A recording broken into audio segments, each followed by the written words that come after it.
ఏమో బట్టి విక్రమార్క డిసెంబర్ 9 తారీఖు వచ్చి ఆ గ్యారెంటీలన్నింటినీ తీసుకోమన్నారు.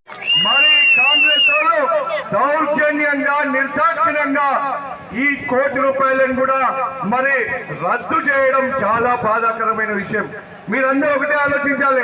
ఆ ₹1 నిధులు నేను నా ఇంటికో మా నాయకుల కోసమో తీసుకురాలే, మన తాండూరు ప్రజల కోసం, మన తాండూరులో రోడ్లు బాగుండాలి, నీటి వ్యవస్థ మంచిగా ఉండాలి, డ్రైనేజ్ వ్యవస్థ మంచిగా ఉండాలని తీసుకొస్తే దాన్ని కూడా రద్దు చేసిన పాపిస్టులు ఈ కాంగ్రెస్ అనే విషయాన్ని నేను మీకు గుర్తు చేస్తా ఉన్నా.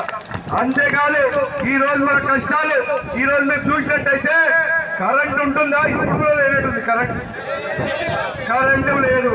మన కేసీఆర్ ఉన్నప్పుడు మరి 10 ఏళ్ల నుంచి కంటి రెప్పపాటు కూడా మనకు కరెంటు పోయేది కాదు. ఎప్పుడో తుఫాను వస్తేనో లేకపోతే పోల్లు పడిపోతే తప్ప.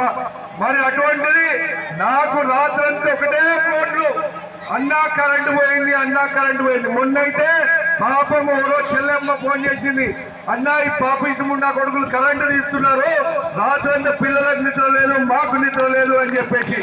మరి 10 ఏళ్ల నుంచి మొత్తం సిస్టమ్ ఏర్పాటు చేసి కరెంటు అనేది 24 గంటలు ఇచ్చిన ఘనత మోసగాళ్ళు మన పక్కనే చేరి మనకు వెన్నుపోటు వచ్చి మోసం చేసినందుకు ఈ రోజు మీ బిడ్డ రోహిత్ రెడ్డి, అక్కడ మన కేసీఆర్, మన బీఆర్ఎస్ మనము తెలంగాణ ఈ 5 నెలల నుంచి ఎంత అధ్వానంగా తయారైందో మీ అందరూ కూడా గమనించాలి.